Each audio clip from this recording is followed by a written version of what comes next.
आज फिर आ गई हूँ एक नए व्लॉग के साथ। तो हेलो गाइस, अस्सलाम वालेकुम। I hope I doing very well. Another day another vlog.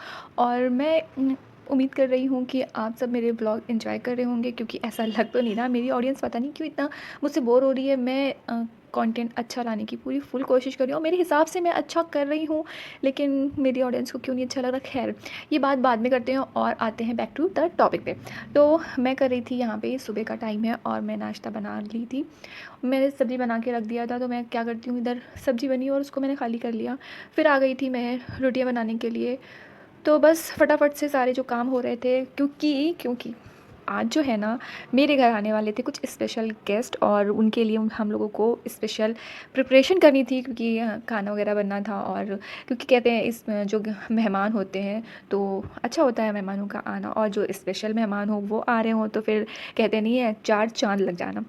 तो बस हम सब बहुत ज़्यादा हैप्पी थे, क्योंकि बहुत ही दिल के जो करीब होते हैं और उनसे है ना दिल करता है कि आप हमेशा मिलते रहें। तो बस ऐसे लोग ही आए थे, क्योंकि बहुत कम लोग ही होते हैं जो ऐसे होते हैं जिससे आपका है ना बार बार मिलने का मन करे, बार बार बात करने का मन करे। क्योंकि मोस्टली जो होते हैं ना वो ऐसे लोग होते हैं जो एक बार आप उनसे मिल लिए ना तो आपका दिल करेगा ही नहीं कि आप उनसे दोबारा मिलें। क्योंकि कुछ लोगों में जाहिलियत की हद ख़त्म होती है। कहते नहीं है कि कुछ पढ़े लिखे जाहिल होते हैं, और जो कुछ ऐसे होते हैं जो पढ़े लिखे ना होते हुए भी वो बहुत ही है ना एजुकेटेड होते हैं। तो बस कुछ ऐसे लोग मेरी भी लाइफ में आए हैं जिनसे है ना दिल करता है कि अल्लाह कभी है ना उन लोगों का सामना भी ना हो मेरी ज़िंदगी में। और ऐसे लोगों से हम मुझे ना 40 कदम, जैसे कहते नहीं, शैतान से 40 कदम दूरियां बना के। तो बस वही हाल मेरा है कि ऐसे लोग जो हैं उनसे ना मैं 40 कदम दूर रहना पसंद करती हूँ, क्योंकि वो ऐसी है ना कि आपको कभी मोटिवेट नहीं करेंगे और आपके बहुत सगे बंद कराएंगे और आपको हमेशा डिमोटिवेट करके चले जाएंगे। खैर, अब है ना लाइफ में मैं बहुत ज़्यादा ग्रो कर चुकी हूँ और मुझे छोटी मोटी बातों का कुछ भी फ़र्क नहीं पड़ता। मैं हाँ, एक टाइम ऐसा था ना कि मैं छोटी-छोटी बातों को बहुत ज़्यादा माइंड करती थी और बहुत सोचती रहती थी, अरे ये क्यों बोल दिया उसने, क्यों ऐसा कहा, मेरे साथ ही क्यों हुआ, अल्लाह पाक ने मेरे मेरे नसीब में ये सब क्यों लिखा है। तो बस अब मैं सब कुछ है ना भूल चुकी हूँ और मैं खुद ही फेस कर लेती हूँ। अगर किसी ने मुझे एक बात सुनाई ना, तो मेरे अंदर अब इतना गट्स आ गया है कि मैं उसे 10 सुना के तो 110% आऊँगी, सुनने वाली नहीं हूँ। तो अगर कोई ऐसा बंदा जो मेरा ये व्लॉग देख रहा है और जो मेरे लिए ना नेगेटिव थिंकिंग रखता है अपने माइंड में, और वो सोचता है कि अच्छा ये मिलेगी ना तो मैं इसे सुनाऊंगी, तो अगर आप मेरा ये व्लॉग देख रहे हैं ना तो अब आप थोड़ा सा होशियार हो जाएं, क्योंकि ये मैं हूँ। तो मैं बहुत ज़्यादा, मैं 100 गुना होशियार हो गई हूँ। अब मैं बहुत अच्छे से लोगों को पहचानने लगी हूँ, जानने लगी हूँ, और मेरे अंदर भी बहुत अच्छे से ये आ गया है कि किसी ने एक सुनाया तो उसे 10 कैसे सुनाना है। तो हाँ, बी अलर्ट। आप भी अपने आप को अलर्ट करके रखें, और हो सके तो आप से मैं क्या, आप मुझसे बचें और मेरा सामना ना ही करें तो बेहतर होगा। क्योंकि वो सीधी सादी भोली भाली और बातें सुनकर रोने वाले वो दिन सारे मेरे चले गए। मैं एक मैच्योर एल्डर और माँ हूँ, जो मैं घर गृहस्थी और बेबी हर चीज़ को मैं मैनेज करती हूँ। और मैं है ना अब वो अनमेच्योरिटी वाली चीज़ें नहीं कि मैं छोटी हूँ, मैंने ये सब चीज़ें नहीं रह गई, क्योंकि मैं एक माँ हूँ और मेरे माँ बनना ना सिर्फ बनना नहीं होता है, माँ की रिस्पॉन्सिबिलिटी बहुत बड़ी होती है।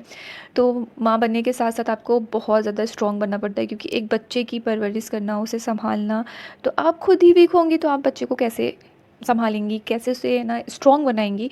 तो इस वजह से मैं अब एक माँ बन चुकी हूँ, और मैं है ना अपने बच्चे को भी देखती हूँ, घर को भी देखती हूँ, फैमिली को भी देखती हूँ, और साथ में अपना यूट्यूब चैनल भी रन कर रही हूँ।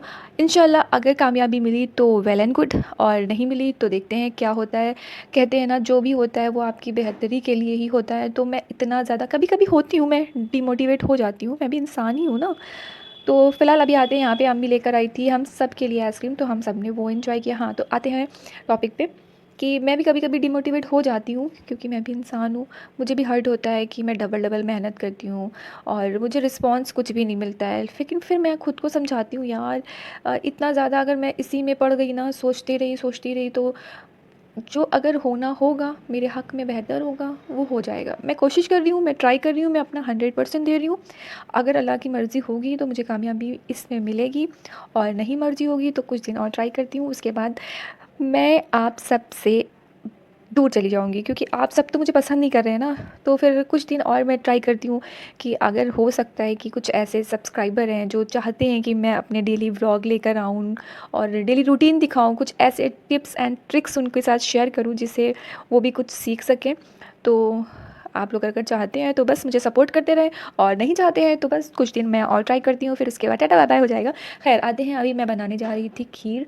और अच्छा, खीर बनाना किस किस को बहुत ज़्यादा इजी लगता है, मुझे तो खीर बनाना बहुत इजी लगता है। और मेरा जो तरीका है ना, बहुत सिंपल वे में मैं क्या करती हूँ, सारा दूध ऐड करती हूँ, थोड़ा सा पानी ऐड करती हूँ। पानी इसलिए ऐड करती हूँ क्योंकि जो मटेरियल मैंने उसमें डाला है ना, वो उसी के साथ साथ वो पक जाए।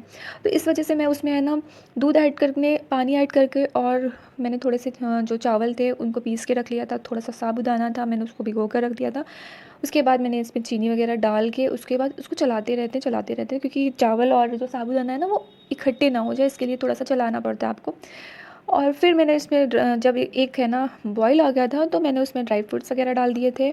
और इधर साथ में है ना, अम्मी बना रही थी कोरमा, उधर कोरमे की है ना तैयारी चल रही थी। तो अम्मी इधर ऑयल चढ़ाकर चली गई थी, मुझसे बोल दिया था कि साथ में देख कर रखना, वो क्या करने गई थी मुझे याद नहीं।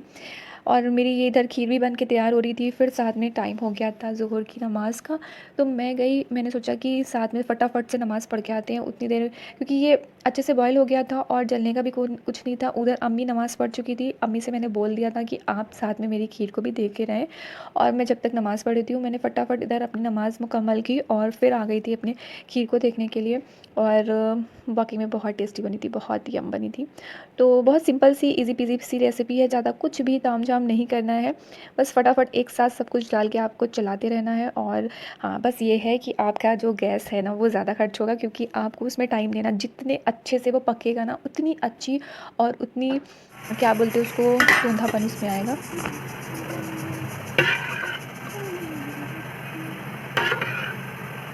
तो खीर बनके रेडी हो चुकी थी, और ये इतनी गड्ढी थी, क्योंकि इतनी ही गड्ढी मुझे चाहिए थी। और ये है ना, फ्रीज़ में रख के खाएंगे ना तो बहुत ही टेस्टी लगती है। फ़िलहाल ये सब बन चुका था। अम्मी ने इसमें, मैंने इलायची को कूट के अच्छे से, और ज़्यादा सी इलायची डाली थी, क्योंकि इलायची का, और ये एकदम लास्ट में आपको डालना है। जब आपने देखा कि पूरी खीर है ना रेडी हो गई, थोड़ी सी वो ठंडी भी हो जाएगी ना, उसके बाद आपको वो इलायची पाउडर डालना है, क्योंकि उसके बाद जो है ना, उसका फ्लेवर जो है वो बहुत ज़्यादा इन्हेंस होता है। मैंने ये चीज़ नोटिस किया कि अगर आप पकाते पकाते इलायची को डालते हैं तो उसका फ्लेवर, और रेडी होने के बाद फ्लेवर ऐड करेंगे तो उन दोनों में बहुत डिफरेंस होता है, क्योंकि वो ज़्यादा इन्हेंस होता है। तो आप अगर एक बार ट्राई करके देखें ऐसा, और फिर मुझे फ़ीडबैक ज़रूर दें। अच्छा, आप कमेंट करने में और लाइक करने में बहुत ज़्यादा कंजूसी करते हैं, तो प्लीज़ कमेंट करना फ्री है। आप चैट किसी से करते हैं, बात किसी से करते हैं, तो मैं भी चाहती हूँ कि मैं इतनी बक करती हूँ तो मुझे भी सामने से कोई रिस्पॉन्स मिले। तो प्लीज़ एक कमेंट कर दिया करें, और वीडियो को लास्ट तक देखा करें, और वीडियो को लाइक भी कर दें। अगर आपको पसंद आती है तो अपने फ्रेंड्स एंड फैमिली के साथ शेयर भी कर दिया करें। सब्सक्राइब नहीं किया है तो चैनल को सब्सक्राइब भी कर लें। और बस गेस्ट आ चुके थे, सारी चीज़ें रेडी थी, और गेस्ट की प्राइवेसी की वजह से मैं उनके पास नाश्ता ले जाते हुए मैंने नहीं दिखाया, क्योंकि उन लोगों को वो प्राइवेसी थी। तो बस आप यहीं तक है ना, ये सब एंजॉय करें। और जो अम्मी ने कोरमा बनाया था ना, वो भी बहुत टेस्टी था। हालांकि मैं गोश्त नहीं खाती हूँ, नॉनवेज नहीं खाती हूँ, लेकिन मैंने है ना, नान के साथ, और वो घुइयाँ घुइयाँ अरबी, जो लोग ये नहीं जानते, हमारे साइड में अरबी को घुइयाँ बोलते हैं। तो मुझे वैसे भी है ना, ये अरबी बहुत ज़्यादा टेस्टी लगती है, तो मैंने वो एंजॉय किया था। और मैं यहाँ थोड़ा सा स्पेशल डेकोरेशन कर रही थी, क्योंकि स्पेशल गेस्ट थे, तो इस वजह से थोड़ा सा स्पेशल डेकोरेशन तो बनती ही है।